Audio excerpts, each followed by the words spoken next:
I was drawn to emotional intelligence in a big way. When the book Emotional Intelligence 2.0 came out, that was also a light that went on for me. Leaders need to start leading a little differently. The days of command and control in corporate America, the days of stick and carrot are over, and we've got to find better and different ways to inspire people we lead. I started to observe that, there were leaders that people willingly followed, and they were great, and their direct reports and their span of control saw something in them as a human, not just as someone with a lot of knowledge. And then there were leaders who were just followed because they had control over promotability or compensation. And I never wanted to be that leader. And I know it's the same with you, Jeff. You never wanted to be that person. In a corporate world where all employees have great leaders with no egos that create fun cultures where people can do their best work, the employees and companies thrive while doing great things for the customers, themselves, and each other. Well, we know that rarely happens. I'm Jeff Palacio. I have been a leader for over 40 years for every t-shirt size company, from small 16 employees to extra large over 1 million. Please join me while I interview outstanding leaders that will share stories of great leadership and not so great. It will help you become a better leader while poking fun at all the crazy shit that happens in corporate America. Hi, I'm Joe Deshawn, and welcome to the Corporate Couch with Jeff Palacio. Today, Jeff is interviewing Mike Allison. Mike is the Vice President of Talent and Culture at Spotlight, where his focus is on talent acquisition, employee growth and engagement, and leadership development. Spotlight was recently named one of Kansas City's best places to work for in both Ingram's Magazine and the Kansas City Business Journal. Mike is also an adjunct professor and Bloch Executive Education instructor within the Bloch School of the University of Missouri in Kansas City. Prior to his role at Spotlight, Mike enjoyed over 22 years of healthcare IT leadership experience working at Cerner. He also spent a year as the Vice President of Learning and Development at AMC Theaters and was involved in city management for 3 years, working as a management analyst for the city of Kansas City, Missouri. He earned a bachelor's degree in international relations and a master's degree in public administration from Brigham Young University. Let's listen as Jeff talks to Mike. Mike, welcome to the Corporate Couch this morning. Thank you. Appreciate it, Jeff. Yeah, so you look like you're in a beautiful hotel room. Where are you at today? I am in Bethesda, Maryland, and I am combining a little bit of a work trip, but mostly a visit with my daughter, who moved out to Virginia about 3 months ago. So we're going to spend some time together this weekend. Very nice. You're my second interview on the podcast. Joe Goldberg, who I've yet to publish yet, but he was in Cleveland. The Royals were playing the Guardians, so his hotel room, at least the background, looked a little better than yours. I'm just going to say. Well, what can I say? I at least made the bed for you this morning in the back. I appreciate that. Appreciate that. So we were introduced by Kansas City pillar of the community, Andre Davis. So that was a great introduction. We've met for coffee. So I've never asked this question to any guest on the podcast, but who do you think could bench press more, myself or Andre? Oh, I'm gonna pick Andre on that one. I'm sorry to say. Yeah, that's a good call. And I believe he's young. I believe he's younger than both of us, so he's got youth on his side as well. Yeah. He told me his secret is he buys a size or two smaller shirt so he looks bigger. And that's the medium. Yeah, the medium. There you go. Yeah. So, we've got accustomed to Zoom, because of the pandemic. Any crazy attire you've seen on a professional Zoom call, or lack of attire, Mike? Ooh. Well, there's a story now, isn't it? Oh, I suppose everybody has their story. I was on a Zoom call, since you mentioned it, during the height of the pandemic, and talking to a colleague, and her teenage son was behind her and had gotten out of the shower and was parading behind her. There were several people on the call, so it wasn't just me. And people were frantically texting. Her high schooler was behind her parading around after he just got out of the shower. So that's lack of attire. But Yeah. yeah, I mean, I've seen people wearing pajamas, I suppose, on a Zoom call before as well. Nice. SpongeBob or just No, no, none of the sponge, no SpongeBob pajamas or anything like that. No. so growing up in San Francisco, the Bay Area, Yeah. what do you love doing as a child? Ooh, yeah, I loved growing. I spent 25 good years in San Francisco, born and raised, and I really did love the Bay Area. I suppose I'm an outdoor guy a bit, so I did love, take full advantage. The beautiful part about the Bay Area, you have beaches, you have mountains that are not that far away. Of course, you have beautiful architecture, you have wonderful food, amazing parks, trails, bike trails, hiking trails. I was a sports kid too. Like a lot of kids growing up in the Bay Area, I gravitated to the local sports teams, the Warriors, the 49ers, certainly the Giants as well. Lived just a few minutes from Candlestick Park, where the Giants played for many years. So enjoyed doing a lot of sports, but really exploring all the Bay Area had to offer, whether it was going into San Francisco proper, and I mostly lived in a suburb called San Bruno, or cruising the coastline. There's really something to do differently almost every day growing up if you wanted to in the Bay Area. So yeah, great experience, and was grateful to grow up there and as a part of a good family, and started my college experience there as well. So all good. Did you have any aspirations as a kid growing up? Like, when I grow up, I'm going to be this. What was your this, if you Ooh. had one? Well, we were talking before the podcast started. I started in journalism, and I really did dream. Children have dreams. I was a bit of an athlete too. I ran track in college for a couple of years. So for a while, you have to dream. Maybe I'll be in the Olympics, and I ran the 400-meter hurdles, and maybe I'll run the hurdles. But then I started thinking about, as a teenager, hey, maybe I could be a journalist, and I loved reading the sports columnists in the San Francisco Chronicle and the Examiner, and the early days of ESPN, and seeing what they were doing, and maybe I do broadcast journalism, and it didn't work out. I did do journalism for a couple of years, and then realized, this is probably not for me. But I suppose that was a bit of the dream growing up. And so then you make a pivot and go to BYU, and you pick as a major international business. What was your kind of thinking at that time as a young adult? Yeah, yeah. So I did grow up in the Church of Jesus Christ of Latter-day Saints, and for those that grew up, especially in that era, there was kind of an encouragement, almost an expectation that you would go on a mission. And so I did one of those missions. I lived for 2 years in Italy, and I really started to get an appreciation of other cultures across the world, and I'm fortunate to have seen some of those cultures and experiences, and that, I suppose, sparked an interest in international business and international relations. And when I came back from that mission, and really got into BYU and got into that major, I thought maybe be an ambassador someday, get into government, and maybe do something like that. And that was my thinking at the time. And I just really enjoyed learning about other cultures and other ways of life. I'm very proud to be in our country, of course, the United States, but have always been fascinated by how the world works and connects. And certainly in 2023, with technology, there's more connection that existed back then. But yeah, that always intrigued me. So you get your undergraduate at BYU, and then what made you make the decision? Looks like you went right into an MBA program at BYU. Yeah, I did. There's two schools of thought, and I teach. I'm an adjunct professor today in UMKC's executive MBA program through the Bloch School. You wait, you go get your experience for a few years, and then go back and get your degree. But it just felt right at the time to go in.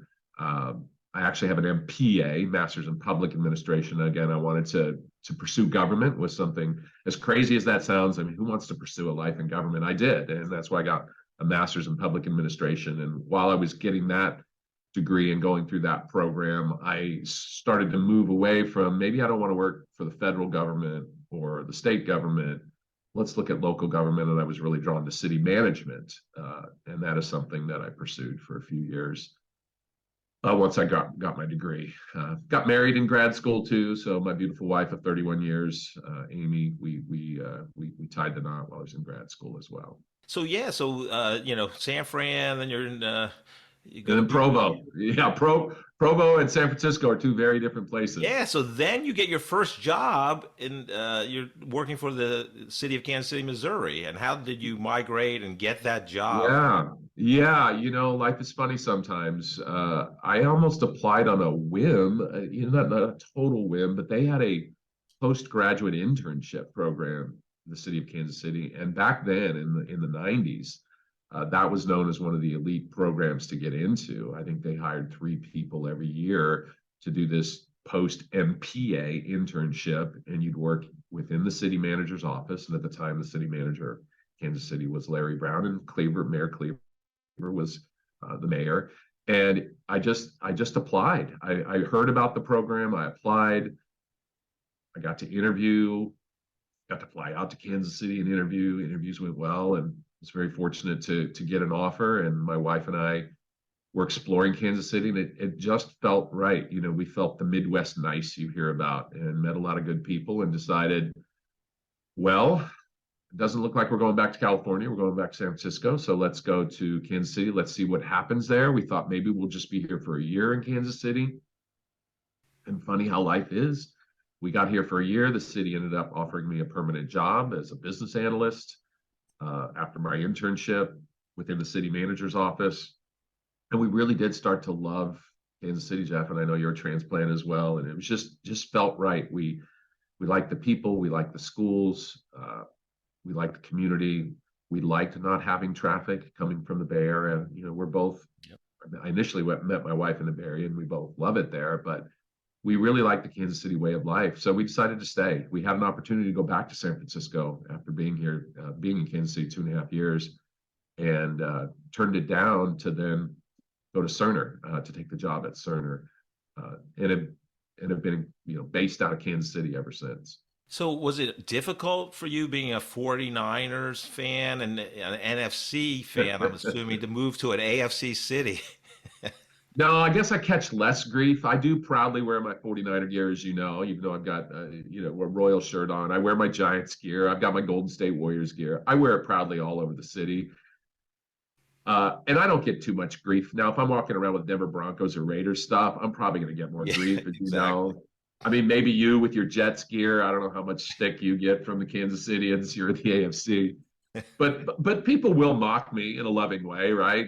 Kansas City's had a lot of success. The Chiefs had in recent years, and good for them. And Mahomes is great. And Andy Reid's great. And Andy Reid, BYU guy. But no, I'm a proud. You know how it is. You don't turn your back on the teams 100%. You rooted for when you grew up. And I will forever bleed red and gold of the 49ers. And I proudly wear my 49er swag all over the city. It's all good. Yeah, you only catch shit if they're playing the 49ers, the Chiefs are playing the 49ers or the Jets, Yeah. Oh, yeah. And I don't know about you. It's funny how many friends, colleagues, coworkers come out of the woodwork to try to bet you lunch or coffee or wine or whatever it is when the Chiefs are playing you. So, I have lost some lunches, unfortunately. Yeah, exactly. But I get them back with my Cowboy friends. My Cowboy friends always bet me, and we've had the Cowboys number in recent years. So there's that. Yeah, you sure have. So what made you make the move to Cerner, which at that time was kind of the place to work in Kansas City? Yeah. It's funny. Life is funny sometimes. You get opportunities and you don't know what they'll be. And it was happenstance. I heard about Cerner. My buddy and I were working for the city of Kansas City, and full respect and admiration. And I say this sincerely. It's easy to make jokes about government workers, isn't it, Jeff? I mean, it is. People, but there are millions of hardworking individuals behind the scenes that aren't, the ones that are on television, that do great work. They do. And that said, after 3 years of doing local government, I was not happy. I was not fulfilled. You get a little older, you start to figure out a career is a long time. You want to be in government for your whole career. I didn't. I started to apply back in the Bay Area. Again, my wife and I talked about going back to San Francisco, and then stumbled almost across this company, Cerner, which had less than 2,000 people at the time. This would have been in 1997. My buddy was taking an MBA class at night, ironically at UMKC, where I teach. And he met a director in his class, in one of his classes, and she was hiring. lo and behold, people in operations analysts, business consultants. And he just simply, there's no LinkedIn back then, right? The internet barely existed. And he said, can I give you my resume and the resume of my friend, which was me? And we were both working for the city. And she said, sure. In fact, I'm hiring 2 people. So he had a paper copy, right? Paper, 2 resumes, his and mine, on paper at one of his classes with Lisa Morris, her name, an amazing leader that I got to work with at Cerner. And we started the interview process. Didn't know a lot about Cerner at the time. Obviously, tried to learn as much as I could about Cerner. And one thing led to another. And lo and behold, out of the applicants they had, my friend and I were the 2 that they selected to hire for the same role. And a funny anecdote, I've never done this before. I'm sure this will never happen again. But they offered my friend and I the same salary, and we renegotiated. We countered together. So it's almost like stepbrothers, right? We countered our compensation together. We're like, well, this is great. It's a lot more than what the government pays. But let's, we're told it's okay to counter. So we countered together and came to a good place, and we both started at the same time. So he and I, my good friend John, will be forever connected at the hip, because we worked for the city, Kansas City, Missouri together. And then we worked at Cerner he's still there now that it's Oracle Health. But wow, yeah. Great. So thanks for listening. That's the story. Just happened chance that director ended up hiring us. And 22 years later, I worked for Cerner for 22 years across 2 different stints. Yeah, I love that story. Did you know that your friend, he actually got $1 more in salary than you did? Yeah, he probably did, and he didn't tell me. Yeah, that's pretty good. That's thanks. So yeah, fantastic run at Cerner. I mean, that was like kind of boom years. Yeah. Incredible. But something you have in your I think was your LinkedIn, but they, going to it, Cerner had a person-centric mindset, and we're both culture junkies, I'll call us, so we love culture. And so talk about that. What made it so different? Yeah, and I really, really did love my Cerner experience. I know you can talk to some Cerner folks sometimes, and it, their experience may be different, but it grew rapidly, Jeff. I mean, like I said, when I started in '97, there was, I don't know, 1,200 people, maybe something like that. And they really were drawn to the Disney model with orientation and creating these magic moments, which was an early Disney. And Cerner had their expressions as well. And culture was just such a huge part of the organization. And former CEO, may rest in peace, Neil Patterson, was establishing this culture. We had the first chief people officers started to emerge, and chief learning officers, and really play into that. But it really was an organization where, as cliche as this sounds, and I know it can be cliche, where these people were like family to you. And a lot of folks back then worked a lot of hours, and you really got to know these individuals quite well. But we were very united in trying to improve healthcare. I mean, you hear a lot about the why and purpose, but we were all proud to work for a company that was having a positive impact on society, Jeff. We were drawn to that and making healthcare better. And our technology was saving lives. I mean, it's not a stretch to say that. And we were drawn to that, and we were united in that. And it was amazing to see the company grow like it did. I think at its peak, we were about 30,000. And, when you go from 1,200 to 30,000, there's all kinds of positions that need to be filled, and all kinds of opportunities get created. So it was amazing to see people try and do different things as well and grow with the company. And if their passion was toward clients and getting out on the road and going to healthcare organizations across the globe, that those opportunities existed. If their passion was to help the employees be better, those opportunities existed. You name it. All of the different organizations grew, and that created a lot of internal movement, which was good. So Neil Patterson and Cliff Illig founded Cerner. Did that culture come from them? Yeah, with Paul Gorup as well was the third founder. I think that the 3 of them founded it together. Cliff in particular, and I should have mentioned him, he was really into the culture. I mean, he really drove a lot of the culture. Neil and Paul did certainly as well, but Cliff thought about it in a different way. And Yeah, I think culture, and I've seen this, later in my career, it really does start at the top. I mean, it starts with your leaders and the culture. I'm a big believer in leaders are the ones that establish and create culture and lean into culture. And if they don't, then it ends up creating itself. But you felt a culture that emanated from our three founders. You really did. And, for many years that existed up until, the last few years of Cerner before it got acquired by Oracle. And since you had a long run there, I mean, 20 plus years the first in, about two when you came back, what was the pivot job for you where you really Yeah. got into a space and professionally where you felt like I'm making a difference? Yeah, well, thank you for asking that question. There was a moment, Jeff. I started on operations. I was in consulting on the operations side of consulting when I joined Cerner in '97, and it was a similar role to what I had for the city of Kansas City, Missouri. And I knew my way around a spreadsheet pretty well. I knew my way around PowerPoint pretty well, but that was not fulfilling to me. Someone who I suppose is extroverted and grew up being relatively extroverted and enjoying people and like to be around humans, being buried at times for hours on end behind spreadsheets and doing macros and VLOOKUPs. That wasn't my bliss. I know you well enough to know, Jeff, that's not your bliss either. And I had an opportunity to start doing a little coaching of individuals. I had an opportunity to be a manager as well and people manage for the first time. And I found that I was really drawn to helping others and where I could teach and coach. And I was drawn to presenting and leading education sessions.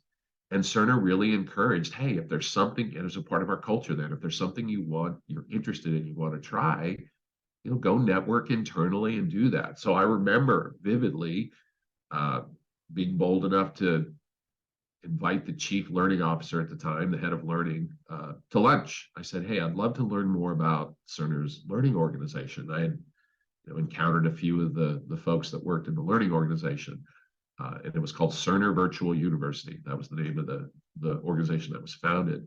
And I was really drawn to the work Rob Campbell and his team were doing, and was presented with an opportunity, and you'll appreciate this, Jeff, to interview for the business development position because Cerner was seeking to create a business called Learning Services, providing educational solutions and services to clients. So it was moving from in-house, hey, we do a lot of things well in-house, let's provide some of these things to our clients. So I had an opportunity to work with Monique Urban, who was a director, and she took me under her wing, and we helped grow, I give her full credit, this business, if you will, of learning services, where we are, setting our clients up for success by better providing them with the tools that they need to leverage and utilize Cerner's solutions and making sure they are fully trained. And that was very gratifying and rewarding. And then when she moved on, I had an opportunity to assume the director of learning services position. So really focused on client learning, which I loved. I did that for several years, was able to work with some amazing humans as a part of that organization. And as Cerner grew, we grew quite a bit as the demand for our services increased. And then got to move over to the employee side later after doing the client side for several years, oversaw the employee side of learning and development for Cerner. And that was fulfilling in a different way. And through that experience, got to travel to and have teams all across the globe, again, as Cerner grew, and just ensure that our employees at that point had what they needed to be successful wherever they were, whether they were at the hub in Kansas City or working somewhere else in the United States or working in some of our core offices across the globe. No, it's great. I love it. Yeah, I got to work for a company in the past year, Institute for Management Studies, who's in the L&D space, partnering with companies like Cerner and Hallmark in Kansas City and Sprint and a few others. But yeah, that L&D space, I just think it sounds like Cerner was really, to have a chief learning officer, that's really progressive, in that time period. I think it's more common now. Yeah, and I think Cerner was progressive too early on with the chief people officer as well. There was definitely an employee focus there for many years, and people felt that there was a lot of loyalty, rightfully so, to Cerner. Cerner had a lot of success, certainly, and I was just grateful to be a part of it. I really was, and For me, even to this day, Jeff, there's nothing like when someone that you're able to work with gains competence and knowledge to be more successful with their job, or take that knowledge and take that confidence and take those new skills and use them even outside of their professional life, and it helps them personally. Um, that's a rush, if you will, a fulfillment that has never gone away from the first time I got into learning development, which would have been about 2001, 2002, up into this day. And it continues to have been a passion, and I'm grateful that my career led me along that learning and development talent path, if you will. Did you have any external, outside of Cerner, role models slash mentors? Not that you had to know them, it could have been books, people you were emulating to learn more about the L&D space and how to teach leadership? Yeah, I mean, certainly after I got into it, I started to read a little bit more. Once it appeared that I was going to be in this world, I remember reading, books by Dan Pink. Simon Sinek emerged on the scene. So, these Brene Brown, people you see pop up all the time on LinkedIn and get quoted, or Instagram or Facebook. But yeah, I remember in the early days just trying to consume. I was really drawn to Pink's work. He wrote a book called Drive about how people get motivated, autonomy, mastery, purpose. And I remember that was a big aha moment for me in leading my teams and my span of control, and trying to create avenues where we already had the purpose. People were at Cerner because they believed that we were making healthcare smarter. But okay, autonomy, mastery, let's weave that into how we manage. So I remember doing that. Again, I was drawn to cynics to start with, why a lot of people were. I was drawn to emotional intelligence, Jeff, in a big way. When the book Emotional Intelligence 2.0 came out, that was also a light that went on for me in terms of, leaders need to start leading a little differently. The days of command and control in corporate America, the days of stick and carrot are over, and we've got to find better and different ways to inspire people we lead, right? And I started to observe that, there were leaders that people willingly followed, and they were great, and their direct reports and their span of control saw something in them as a human, not just as someone with a lot of knowledge. And then there were leaders who were just followed because they had control over promotability or compensation. And I never wanted to be that leader. And I know it's the same with you, Jeff. You never wanted to be that person. So what is it that we can do to inspire those? And I really started thinking about that, and trying to build our team accordingly. And I remember some of the concepts from Emotional Intelligence 2.0 really sticking as well, and in terms of self-managing, being self-aware, self-managing, being socially aware, and then building relationships. And I consumed a lot of books and TED Talks about relationship building and trust as well. And that really fueled some of my desire as well to expand my relationships and my trust in the circles that I was in. How do you think the pandemic, when it started and even today, impacted the leadership space? Yeah, I mean, it's funny. That's interesting time. I mean, it really did, culture and leadership almost had a watershed moment, didn't it, through the pandemic? And, there was a culture shift that was fired on by the pandemic, spurred on by the pandemic. And, what I think it did more than anything else, Jeff, is it caused a lot of people to be self-reflective. What do I really want out of life? Okay. How do I want to live my life? How do I want to, the pandemic, it was a scary time. I mean, people forget in the beginning, especially, no one knew where that was going to go, right? And all that self-reflection, I think, caused workers, rightfully so, to say, hey, we can do this work thing a little differently. And companies that were able to adapt to a degree, and leaders that were able to adapt, had less issue, and had leaders who were more empathetic and had more appreciation, maybe for some of these workers that were going through some of these things. I think those companies have come out of the pandemic a little better. Companies who have tried to just do same old, I think those are the ones that have struggled with turnover. But yeah, you've had to adapt. I mean, the demands have shifted, where people want to go and how people want to live and what people want to do. Unemployment is still, 3.5% or whatever it is. So if you want that talent and you want to keep that talent, then you need to design and develop and enhance a culture that allows people to really feel a sense of belonging and a sense of community, and that also allows them to live their life a certain way within reason, of course. Yeah, I think, I worked for a company prior to the pandemic and they hated people working at home. They just thought you're not working, you're not productive. I mean, it was so 980 late 80s, Yeah, 90s management. I mean, it was just terrible. I mean, when I was at Sprint, and since it's now T-Mobile, I don't think the statute of limitations is up. But I started the kind of whole data science group and CRM and doing predictive modeling to drive marketing and sales return on investment. And you couldn't even find data scientists, at least that I knew of. And I was just getting IT guys, people that were smart and that could think outside the box. And I had people working at home in 1991. The Sprint didn't even have a policy. wow. I was like, hey, you can log in at home and code. Somebody's daughter would be sick, the wife was traveling. I'm like, work from home. Yeah, It just didn't make sense.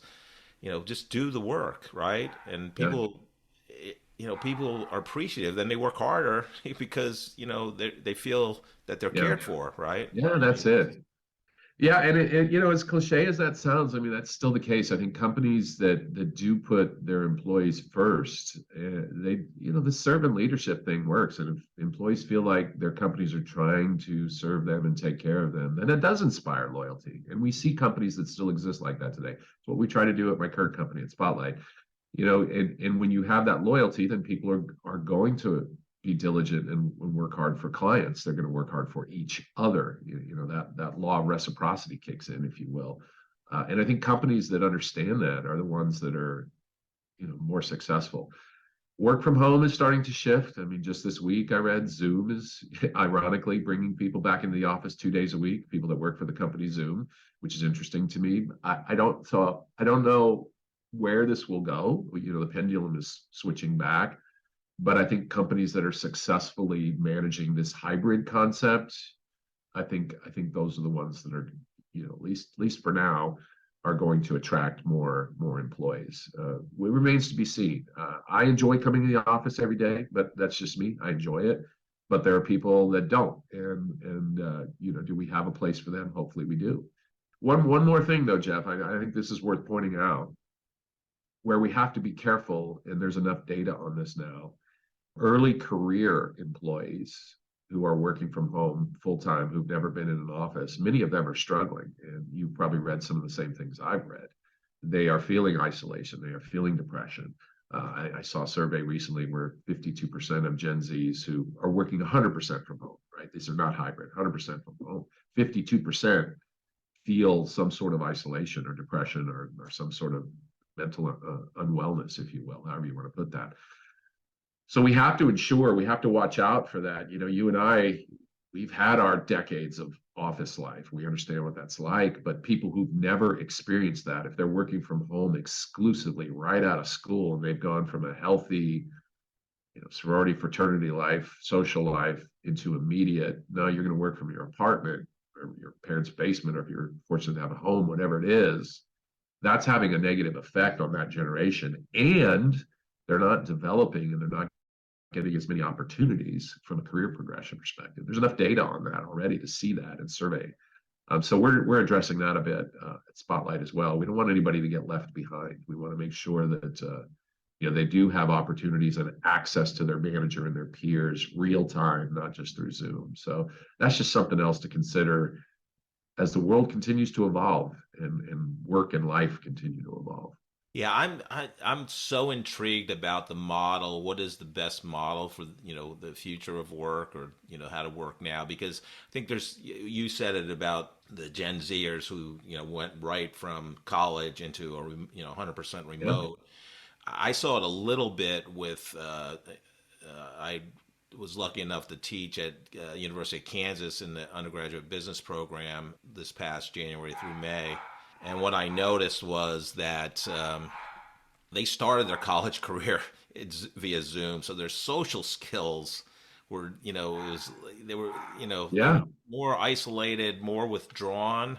And I think students are like that, to get them to, you have more teaching experience than me, but, to get 19 to 21-year-olds to participate in anything is hard. And that, so it's that group that you mentioned, as well as I think it's very important for new employees, right, that come in from, no matter what their experience in work is, because you have to teach them about the culture. What is the culture Yeah. of Spotlight Yeah. or Cerner or T-Mobile, Yeah. right?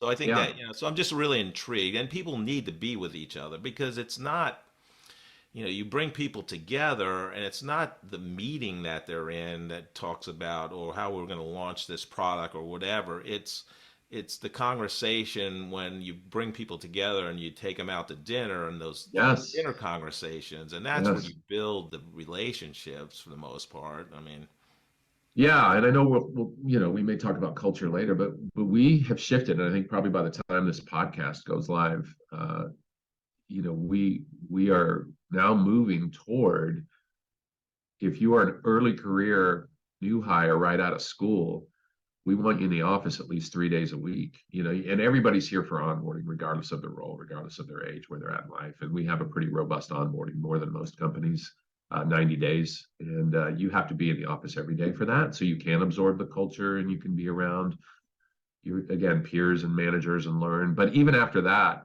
now with what we've seen, and we've seen it looking internally as well, we're going to have our early career professionals, our new hires, not our existing hires, the new ones, the ones we are now hiring going forward, spend at least 3 days a week in the office. We're going to mandate that for the first year, not because it's not punitive. It's because we do care about these humans, and we want to set them up for success. We want to give them easy access to knowledge and education and peer support and manager support. And because of what's been happening in the world, and again, we've seen it internally as well, we want to set these young professionals up for success, and being around others is a way to do that in an office environment. And then after a year, we'll see. The manager will have a conversation, and if that young professional wants to work a little more from home, there'll be a conversation. There's not a guarantee, but there'll be a conversation about that. But a minimum 3 days a week for the first year. yeah, and I think your Spotlight's allowed to, or can do that because you have 85% of the Kansas City-based people coming to work. Yeah. So that's the culture's there. Now, if Yeah. you had 25%, it's probably not a good Yeah. policy, right? Because they're going to come in. Correct. Why am I here? Yeah. Because some days there's, I think you have Yeah. 150, 100. No, you're spot on. We only have about 11% of our Kansas City-based workforce works from home. Almost all the time. So 89% is at least in the office 2 to 3 days a week. Yeah. And of the 89%, I want to say 40% are there 4 to 5 days a week. So yeah, on any given day, it's roughly over 80%. But yeah, you're right. It doesn't work if your manager's not there. It doesn't work if your teammates are not there. It doesn't work if only young professionals are in the office. Right. You are correct. And again, I'm grateful to work for a company where people want to come to work. We have such a good, healthy environment in the two buildings down in the crossroads and people, they enjoy being around each other. And, part of that starts with the people you hire, and hiring not just for skill set, but hiring for values. I don't like to use the word fit necessarily, but yeah, we're grateful that our humans like each other. We all like each other, whether we're Cowboy fans or 49er fans or Chiefs fans or anything in between. We all get along well, and There you go. It's a great group of humans. So, and again, in some ways, it reminded me of the early years of Cerner in terms of the energy. The company I'm at now, I've been up and running for 11, 12 years, and Cerner was a little, not that much, but a little older. Yeah, I was a little older when I started there, but you could kind of feel that energy that comes from people being on the same page and getting along with each other. It's a very rewarding feeling. So two things that you said I want to just unpack a little bit more. So the 3 days a week, the new hires come in. There's certain they can't pick the days. It's going to be whatever. Yeah, they'll discuss with their manager. I think the manager will work with them to figure out what works best. I mean, we'd like to give them actually some say in that if we can. If they're better Monday, Tuesday, Wednesday. Now, there are some things we want all of our employees in the office for. Obviously, company meetings. But a team meeting, right? If the manager's holding a team meeting, and the employees are Kansas City based. And we do have a few virtual employees that live outside of Kansas City, but most live in Kansas City.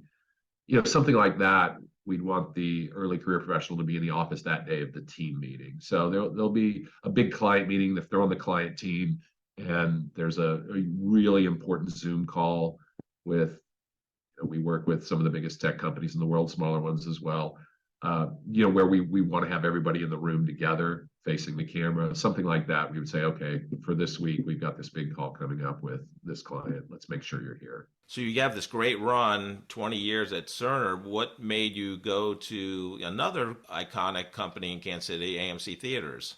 I didn't leave Cerner. Sometimes people leave companies because they're frustrated or unfulfilled. I loved Cerner, Jeff. I mean, I really did. And I was not unhappy when I left.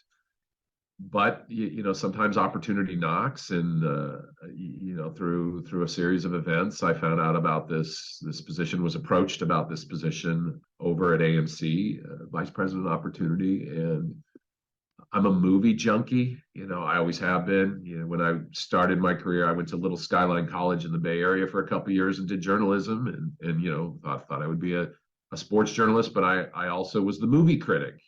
I grew up a movie kid. One of my favorite memories, I didn't mention this earlier, growing up in the Bay Area, was going to the movies with Dad. I mean, that was our thing. We'd go watch dubbed kung fu movies, Bruce Lee movies before anybody even know who Bruce Lee was. When I was a kid, we'd go downtown to San Francisco, all these different theaters, and that was our thing. Dad and I would do sports, but we also did movies, and we loved the theater. So, when I had an opportunity to go, as you said, one of the true pristine, well-known company across the globe at AMC. And I don't know if you've had these reflections, Jeff. By that point, like, well, if I'm ever going to do a career shift, now's the time. I'm not getting any younger. So if I'm going to try something new, I've learned since then, maybe I wasn't as old as I thought I was, right? But if I'm going to try something new, now's the time. And so I took a chance, and was there a year, and it didn't work out, and ended up going back to Cerner after being at AMC, where I felt comfortable, had an opportunity to do some different things when I came back to Cerner the second time. Some cool and exciting things working with the VA and the DoD. I mean, you learn from every experience, right, Jeff? And I certainly learned from my experiences at AMC. And looking back, I wasn't grateful that it was something I tried to pursue. Obviously, you can see what happened to the movie business the last 5-6 years. I certainly don't wish them ill. And I think there's still magic at the movies, and movies have rebounded a little bit the last month or so. We'll see. We'll see what the future holds for. Actually, AMC had their best week ever with Barbie and what do they call it? Barbenheimer, right? Barbenheimer, right. Yeah. You've gone out and seen Barbie a couple of times, haven't you, Jeff? Absolutely. So just quick, favorite sports movie? Oh God, that's like picking a favorite kid. Come on. All right, just 2, 3, whatever. All right. No, there's a lot. God, this is going to reflect my age. The OG Longest Yard. Do you remember that? Oh yeah, Burt Reynolds. Yeah, with Burt Reynolds. I remember just laughing hysterically seeing that. Rocky, I was drawn to. When you're a kid and you see that, you're like, oh my God, I could be Rocky. Yeah. Push-ups. After you Chariots of Fire. Again, I was a track guy. Us track guys, there's not a lot of track movies, Jeff. Yeah, the slow motion running. Right. There's not a lot of track movies, Jeff. So Chariots of Fire was one. I ran track for a couple years at Skyline. Yeah. And I'll give you one more. If it qualifies as a sports movie, The Big Lebowski, right? Bowling. Oh yeah, there you go. So the thing I didn't mention to you earlier, I grew up in my father, movies, right? Sports, but we bowled. My father was an amazing human construction worker, sheet metal worker, and we played cards and we bowled because that's what you do in construction worker households. And so I bowled for 40 years of my life, for God's sake. And The Big Lebowski. So if that counts as a sports movie, I'm going with that. All right, 2 quick questions on bowling. Do you have your own ball? I have about 25 bowling balls still. My wife's like, when are you going to throw these damn bowling balls away? You don't bowl. Because I took up disc golf 11 years ago and have not stopped playing it since I discovered that sport. But I still have all my bowling balls. True story. I don't think even you knew this, Jeff. I did bowl for BYU. It was a club sport. It wasn't, it Wow. wasn't yeah, but it was a club sport. But for 2 years, threw all the bowling balls in the car and, drove around and did bowling tournaments in Vegas and exotic locations like Mesquite, Nevada, and Nice. yeah, Salt Lake Nice. City. So yes, I still have about 25 bowling balls sitting in the garage that aren't used. I love it. Love it. How highest bowling score? I do have a few 300s. Oh, there we go. Perfect. Yeah, not to brag. I'm not, but yeah, when you bowl for 40 years, hopefully you have a few 300s. Yeah, I wouldn't think. Yeah, I love it. Love it. God, there's so many things I want to ask you. So you worked at Cerner, great culture, yeah. what you talked about. So kind of, and it really that was your only job. I mean, you're obviously at the city of Kansas City in your first couple of years out of getting your graduate degree. But what was the big difference of the AMC culture, and why do you think it was different than Cerner? Well, AMC certainly had been around longer and was more established. I'll say, the movie culture, the entertainment culture, and certainly movie theaters is different than what goes on in Hollywood. Cerner, even with as big as it got, still felt like a family, even when it got to 30,000, especially among people who were there early on, you still felt that. You felt a connectedness. AMC, while there's a core headquarters in Leawood and you've got several hundred people there, people working in the theaters are all over the globe. So those that are working in the theater, so it's more disconnected. I mean, it's harder to embrace, to create a culture when you have people literally in every major city in the United States, and that's where they live and they work in that local theater. And yes, you'd bring individuals back to Leawood for some training and a culture dip. But that's a harder environment, right, to create a consistent culture because Right. you've got hundreds of theaters that may operate differently. Cerner still felt connected, even with employees living all over the globe. Yeah, another point about that. So you're at Cerner, you're doing all these great L&D initiatives, but you're basically working with professional people, college graduates. Now you got 30,000 people. You're L&D, and you need the manager of the the concession stand and the ticket taker. So there are different types of. So what was your biggest challenge or surprise going to that environment from Cerner? Yeah, and again, that's not to diminish anything. You're right, though. They're hourly workers. And at Cerner had very few hourly workers. It was a professional workforce. Most people were degreed, for better for worse. Uh, and then you're going to an environment where you've got a lot of people who are hourly. And again, a lot of them wonderful humans. It doesn't mean they're just because they don't have a degree, but it is different. You're right, and from a learning and development perspective, you're thinking about things like, AMC, cleanliness in the theater. How do we create a culture where we want to keep it, very clean, creating a culture where the popcorn is fresh all the time, creating a culture where people are engaging with the moviegoers and creating an uncommon environment where people want to go to AMC versus a Regal or a Cinemark.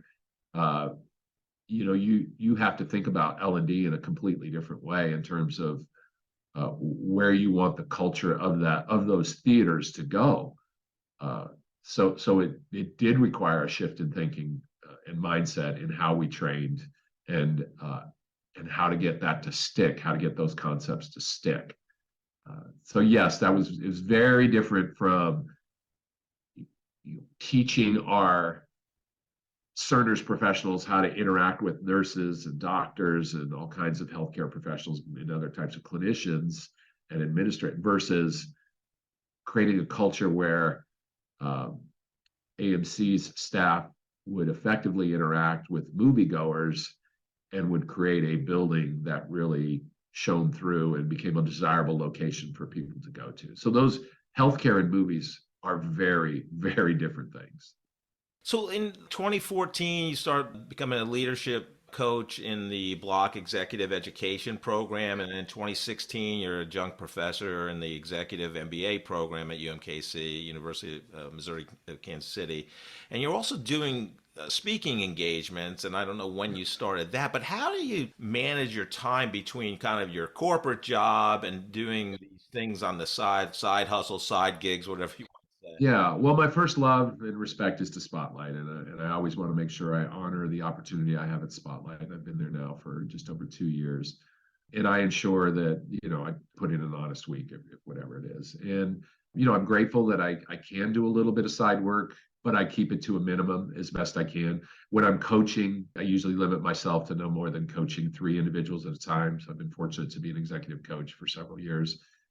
And I limit myself to 3. But, we meet over lunch, we meet over coffee, so it doesn't interfere with the day job too much. My wife will tell you I work at night and on the weekends far too often. And that's the time I reserve for leadership development sessions that I might be creating for companies or developing a speech that I'm going to give. And then I teach 1 semester a year, which is plenty, which I love. I teach a course on talent management, as you indicated, in the Executive MBA program at UMKC. But those are all on Saturdays, so that doesn't interfere the work week. It's 6 Saturdays in the fall, 6 4-hour blocks of time. I think there's 1 other afternoon midweek, so it's 6 Saturdays plus 1 random Wednesday afternoon, something like that. There's grading papers at nights and on the weekends. And I love everything I do. I love all the opportunities. But the side hustle stuff that comes along when it gets too much, I'm fortunate to have a very wonderful community of friends and colleagues who I trust, that I try to introduce to clients when it does interfere too much with my personal life, with my lovely wife and my 3 adult children, or my Spotlight life. And that does happen. And so I turn that work away and I try to introduce other people to those opportunities. Spotlight AR, one of the best companies to work for, both the Kansas City Business Journal and Ingram's, which is phenomenal. I mean, but there's no magic bullet. But from a culture perspective, and my favorite culture quote was Peter Drucker's "Culture Eats Strategy for Breakfast." Love that quote. I actually worked at a company that had that posted in the where the coffee was, the break room, and it was one of the worst culture. So I every time I got coffee, I would laugh. But a new quote that came from Seth Godin's in in his book, This Is Marketing: "Culture beats strategy so much that culture is strategy." So that one has become a new That's favorite. a good one. So, but I just just kind of your philosophy about it, and how does a great culture begin and remain? Yeah, I think about this a lot. I suppose it's in my title at Spotlight, Vice President of Talent and Culture. And I'm grateful that when I was introduced, I actually first was introduced to Spotlight as a coach, and I was grateful to coach a couple of the leaders there before I started. And I had tried to retire, actually, from Cerner. So the second time I left Cerner, I retired. And I was just doing the stuff on the side. I was teaching, coaching, and leadership development sessions and public speaking, and it was great. But one particular company I was drawn to was Spotlight. As I was able to learn more about the company and coach a couple of their leaders, I was drawn to their culture. And they were only 80, 90 people at the time. One building in the Crossroads, beautiful building. And I was drawn to the CEO's philosophy. And I know there's a podcast where we can curse, and he would not mind me cursing. But he said, "Mike, when I started there, he's like, I want you to help reinforce and permeate our no asshole philosophy. If you know anything, and I know you're a big sports guy, the New Zealand's rugby team has a similar philosophy. And one of the All Blacks, and one of the reasons they're so successful is because there's plenty of big, strong rugby athletes running around in New Zealand, but when they have an asshole or a jerk, they use a different term that I won't use. They weed those people off the team because they know the importance of being united. And you can certainly read more about that on the internet. But, at Spotlight, it's one thing to say you have a no asshole policy, right? Because companies can say that. We have a no jerk policy. But we actually do implement that and live that. And I've been grateful to working with the team, establish leadership development programs where we do talk about servant leadership heavy. We do talk about emotional intelligence heavy. We talk about transparency and feedback and empathy and things like that. And our employees are drawn to that. They're drawn to that in our leaders, and they're drawn to that in the company. But it has to start at the top, and it starts with Rick, our CEO. And when we have an asshole appear, we do something about it, Jeff. We will try to coach that person. Sure, we do. We want to give grace. Everybody has a bad moment. Maybe it's a bad moment. But if it's a theme, then Spotlight is not the place for them. They're not going to thrive. If they're cranky, angry, assholery, and that's their life and that's who they are, then Spotlight's not going to be the place for them, Jeff. It's not. And it's not fair to them to work for us. And it's certainly not fair for the other 150 people that we have today to be around that individual. So we do manage out those types of individuals. We are very picky and determined in the hiring process and thorough, but sometimes people slip through the cracks, Jeff. There are people who are professional interviewers that do it very well, and they come across a certain way, and then they get into the company and you see that maybe there's someone different. That doesn't happen very often, but when it does, we do something about it.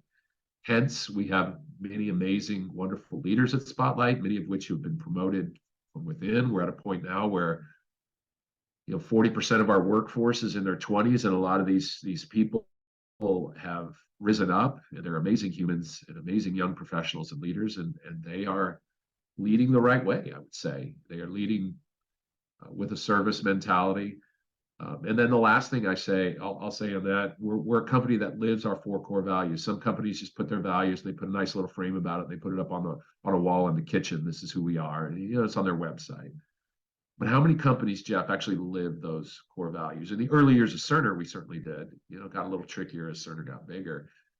But we have 4 values that we live, that we preach, and they are a condition to promotion, just like your skill is. And you can have a great skill set, but if you don't live our 4 core values, which is being persistent to each other, as well as our clients, which is being honorable, which is being collaborative. And then our last one we stole from Seinfeld, which is a word called kavorka. I don't know if you were a Seinfeld watcher, but we took that word and twisted it a little bit. Just be the kind of person that others want to be around. It doesn't matter if you're an introvert, extrovert, or anybody in between.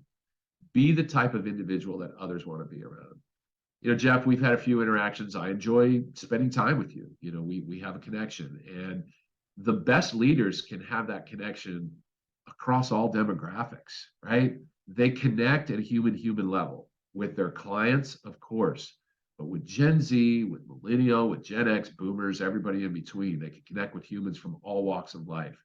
Humans who grew up on a farm in Kansas, humans who grew up in Kansas City, humans who come from blue-collar families, white-collar families, whatever it is. And we try to teach our leaders to do that, and we look to hire people that can do that. And that's about Kavorka, right? Be the person that others want to be around. Yeah. And we use those core values to make promotion decisions, Jeff. So that's how we keep our culture. And yes, of course, the work matters. Of course, your skills matter. You can't get where maybe you want to be at Spotlight if you can't abide by our 4 core values, if you're not that kind of human. So that's, I think, more than anything else. And we reinforce our culture constantly through leadership development programs. We now have a program for emerging leaders, new managers, and experienced leaders. And we reinforce our culture points consistently throughout all 3 of these programs. They certainly get it right out of the gate when they start through onboarding. But yeah, I mean, and the last thing I'll say on culture, as you can see, I could talk for hours. We're also the rare company, at least in my experiences, that really does listen to its employees. We've got a lot of different committees cutting across a lot of different segments of our employee population. But you know what? We take that feedback and we design policy based on a lot of that feedback. We have a BIPOC committee, LGBTQ plus committee. We've got a community enrichment team. We've got a fun committee. We've got an early career committee. And everybody is involved in something, Jeff. The 150 of us are all involved in something, whether it's a community garden or whether it's working with Girls on the Run and giving back to the community that way, whether it's hosting LGBTQ organizations at Spotlight. Everybody's got something that we're involved in, and we respect every walk of life. We preach that. And again, for those that can't do that, they can't work for Spotlight. I've hired, I think, it's over 300 people over the course of my career, and as you say, we get fooled. I have a pretty good track record, but yeah, we've all gotten fooled. And I know there's no magic one question in terms of interviewing, but if you had to say one question, if you only got one question with a candidate and you had to make a decision on that one question, do you have one? Ooh, a magic question for a candidate? I have to think about that. Yeah, you only get one question, and you have to make a decision to hire or not hire. What would that question be? For me personally, and our talent acquisition manager, who's amazing and better at these things than I am, but I would say, and I still dip into interviewing every now and then, not very often for Spotlight, but I have. Tell me how you personally seek to form trusting relationships in your life, and then let them go. If I could ask one question, and then it's not just about the words, Jeff. It's about their body language. It's about their tone. Are they sincere?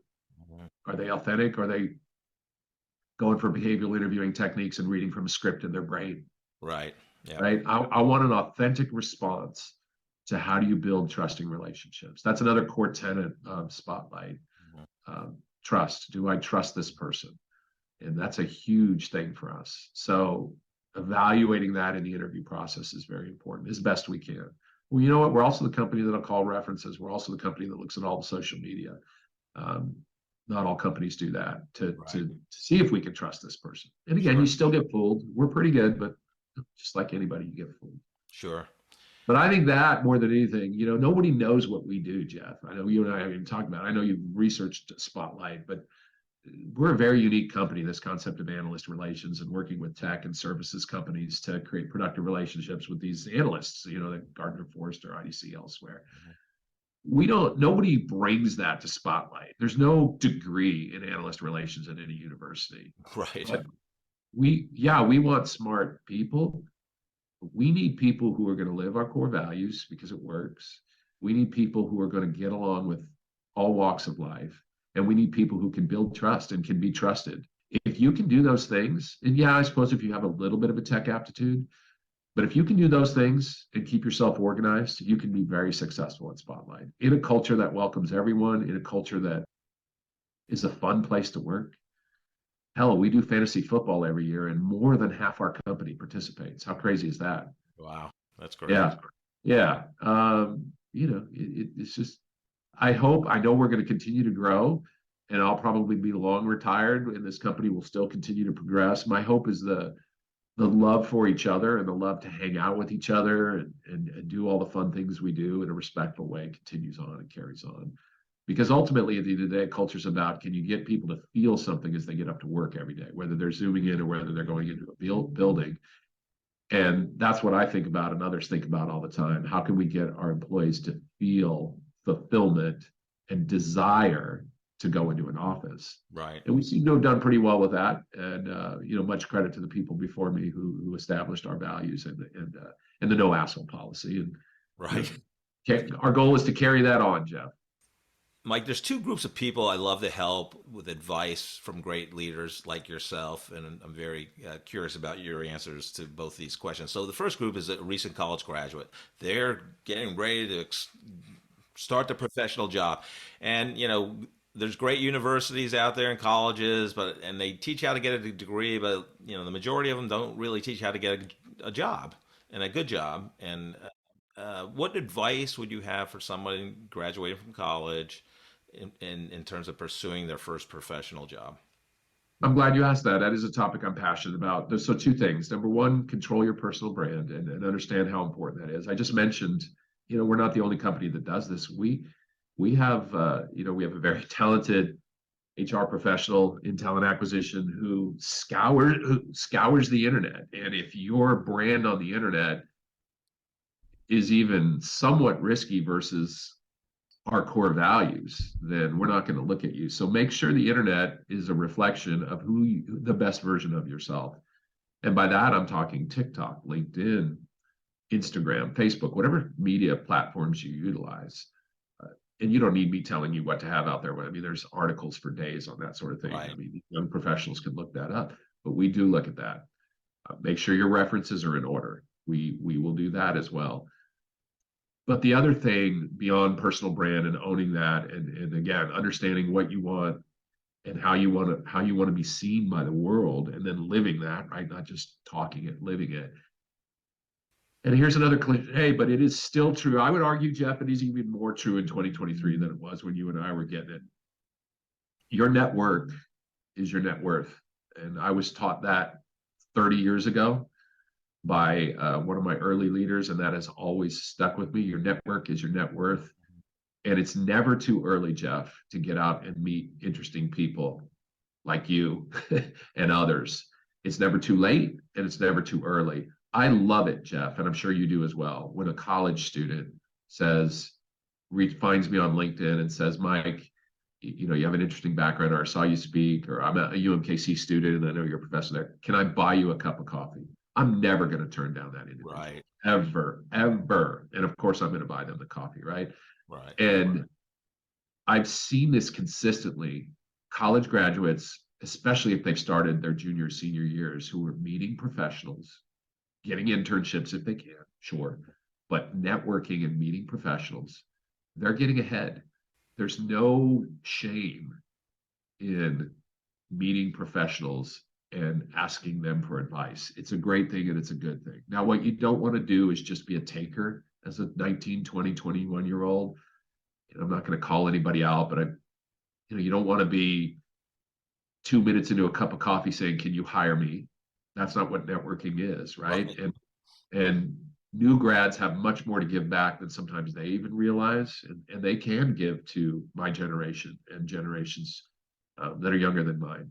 And I like those students, those graduates, or those students who seek to give, who seek to serve first before they ask for anything, and they do it in a genuine, authentic way. So that I preach this to my kids. I have 3 Gen Z kids, Jeff. I have 3 kids in their 20s. They're all productive adults. Meet people, meet interesting people. Don't ask for anything. Learn from them. Get their advice. You do enough of that and your brand is on point, you're going to get hired. In fact, you're going to get multiple offers, Right. Especially in today's world where the unemployment rate is as low as it is. Mm-hmm. Then lastly, just don't be afraid to evolve. I mean, AI is changing things practically by the minute. Don't be afraid to do different things, and don't assume your career today is going to be what your career is 10 years. Be flexible, be able to evolve. Companies ultimately die if they don't evolve. We know that. We've seen that. But so do leaders, Jeff. And leaders who try to lead today like they led in the aughts, they're not successful. You have to evolve with where societal norms are, technology norms are. So I also tell students, be prepared to evolve. Don't change your core values. That's what I'm talking about, right? But evolve your skill set. Sure. Yeah. Yeah, great advice. The second group, I believe you'll be passionate about this also, is so, you basically start your career, you're an individual contributor, then you get that promotion. Now you're in charge of a team, and you're now a manager or whatever the title is. So what advice would you give that group of people as they begin their leadership journey? Yeah, brand new managers. Sure. I give what I just gave to my daughter, who became a first-time manager and is managing people now for the first time. She works, very proud of her, works for corporate Walmart. So I am a big believer in servant leadership. And when I am not selfish, and everybody gets selfish at some point, but when I'm able to leave my ego aside and serve others, especially direct reports, I have found that the law of reciprocity kicks in. And I think, and they want to do their best work, and I think about the leaders I've had, and if you think about the leaders you've had, Jeff, the men and women that I've wanted to run through walls for in the past, in my 30 plus years of work, and they were the ones that took an interest in me as a human. They served me. They tried to help me. They were honest with me, transparent. They presented me with learning opportunities to grow. They championed me. And I wanted to do anything for them to prove their trust in me. So what I try to tell to managers is serve the people that report up through you. Check your ego at the door. Learn from them as much as they're going to learn from you. And you cannot walk through life ever with an aura that you're better than anybody else. And those young leaders that are doing that, they are I've seen, they're finding success and they're continuing to rise up. Mike, I could do a Tim Ferriss podcast and do long form, and we can go, another hour or two, but I'm going to end it. I so love talking to you. Yeah, thank you for coming on the podcast today. You're phenomenal. Well, I appreciate you, Jeff. Like I said, I'm not just saying this because it's your podcast, but I appreciate what you're doing in the community. I'm drawn to you as a human. I appreciate your positive energy and your leadership philosophy. And again, we've talked over coffee as well, and the great work you're doing. And keep getting after it, my friend. Keep preaching the good stuff. There are many people who will yet learn from you, and I'm excited with what you're doing with this new chapter in your life. Yeah. All right. Thanks, Mike. Have a great day. Yeah, thank you. I could talk to Mike Allison for hours. And what I really loved about the episode, besides a few things I'll discuss here, is that Jeter, my 2-year-old Ultra Mini Golden Doodle, named for Derek Jeter, made an appearance. So that barking. He did. Yeah, so that was good. And so I hope everybody noticed it and took note of the fact there's no way I could edit that out.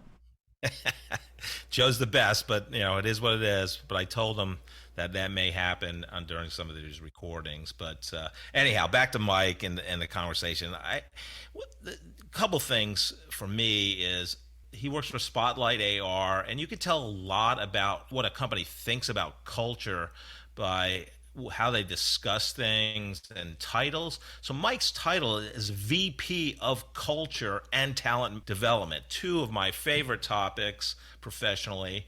And I think that means a lot when you're actually putting someone in charge of the culture. I mean, everybody owns it. And you put it on a VP level. He's not the director of or the manager of, Right.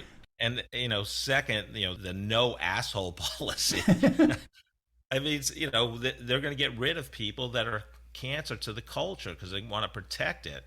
And it's amazing, really. I forget how many people he said actually live in the Kansas City metro area, but they have a flexible work from home, work from office policy, and 85% of the Kansas City employees come into the office, which is a testament to their culture, I think. Yeah. So any takeaways for you, Joe? What did you think? Well, the first thing I'll say with a little bit of jealousy in my heart, that somebody like Mike can say, oh, yeah, I'm a bowler, and oh, yeah, I've got a few 300 scores. And I thought, a few 300 scores, this is coming from me, somebody that struggles to break into triple digits every time I go bowling. Yeah, I've seen Joe bowl. We've been on various team outings, team building bowling sessions, and I could attest to the fact that, getting to the triple digits sometimes can be a struggle for Joe. Sometimes for me also. But getting 12 strikes in a row is just mind-blowing to me. That's even a bigger deal to me than a hole-in-one, I think, in golf. And I don't know. I don't know that maybe it's because I don't play golf and I don't understand exactly what it's like, but I don't want to dwell on that. I just thought that was interesting that he passed that off so casually. You and Mike talked for a while about the pandemic and about the role that the pandemic has played on business culture. And I am a firm believer that I believe that just like national history world history is split into pre-World War and post-World War, and pre-9/11 and post-9/11. World history is going to be split between pre-pandemic and post-pandemic. I'm sure it is, on a variety of different levels. But one of them is what it's doing to the work culture, because it's going in a pendulum. There was a time right at the beginning of the pandemic when there was a sudden revelation. Oh my gosh, it's okay for everybody to work at home. Everybody work at home, and nobody's ever going to go in the office again. And then all of a sudden, some companies have started backpedaling on that, and they start saying, "Oh well, no, we want you to come in, a day or two a week or something like that." And what that is that pendulum settling somewhere in the middle, because the true answer is not everybody work from home all the time. But the true answer is not everybody work in the office all the time. It's somewhere in the middle. And that thing in the middle is going to be different from one person to another. It's going to be different from one company to another. And I think it's going to take us a couple of years for that pendulum to finally settle into what is the optimal place. And I just think that's an interesting concept to discuss. Yeah, I totally agree. It's going to be, to see where we're going to end up with that. It will be fascinating, honestly. I'm so intrigued by it. Yeah. So based on Mike's conversation, what leadership advice would you want to impart on our great listeners? Today we're going to go back to that great philosophy, Sheldon Cooper, who one time said, "Ignoring things that irritate me is not my strong suit. Obsessively fixating on them, now that's what gets me out of bed in the morning." Thank you so much for listening to this episode of The Corporate Couch. If you enjoy the podcast, I would love for you to take 2 minutes out of your day to rate us 5 stars and write a review. Please join me next week to learn from another great leader sharing their professional journey and insights.